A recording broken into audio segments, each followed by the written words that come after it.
Acts chapter 24. 5 days later, the high priest Ananias went down to Caesarea with some of the elders and a lawyer named Tertullus, and they brought their charges against Paul before the governor. When Paul was called in, Tertullus presented his case before Felix. "We have enjoyed a long period of peace under you, and your foresight has brought about reforms in this nation. Everywhere and in every way, most excellent Felix, we acknowledge this with profound gratitude. But in order not to weary you further, I would request that you be kind enough to hear us briefly. We have found this man to be a troublemaker, stirring up riots among the Jews all over the world. He is a ringleader of the Nazarene sect and even tried to desecrate the temple, so we seized him. By examining him yourself, you will be able to learn the truth about all these charges we are bringing against him."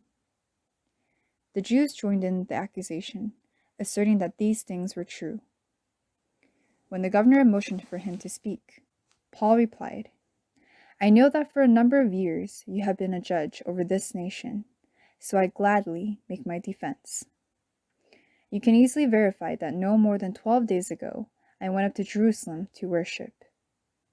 My accusers did not find me arguing with anyone at the temple, or stirring up a crowd in the synagogues or anywhere else in the city.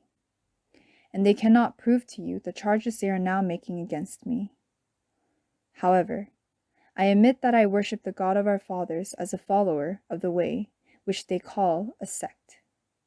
I believe everything that agrees with the law and that is written in the prophets, and I have the same hope in God as these men, that there will be a resurrection of both the righteous and the wicked. So I strive always to keep my conscience clear before God and man." After an absence of several years, I came to Jerusalem to bring my people gifts for the poor and to present offerings.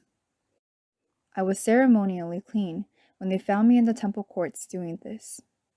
There was no crowd with me, nor was I involved in any disturbance. But there are some Jews from the province of Asia who ought to be here before you and bring charges if they have anything against me. Or these who are here should state what crime they found in me when I stood before the Sanhedrin. Unless it was this one thing I shouted as I stood in their presence: "It is concerning the resurrection of the dead that I am on trial before you today." Then Felix, who was well acquainted with the way, adjourned the proceedings. "When Lysias the commander comes," he said, "I will decide your case." He ordered the centurion to keep Paul under guard, but to give him some freedom and permit his friends to take care of his needs. Several days later, Felix came with his wife Drusilla, who was a Jewess. He sent for Paul and listened to him as he spoke about faith in Christ Jesus. As Paul discoursed on righteousness, self-control, and the judgment to come, Felix was afraid and said, "That's enough for now. You may leave. When I find it convenient, I will send for you."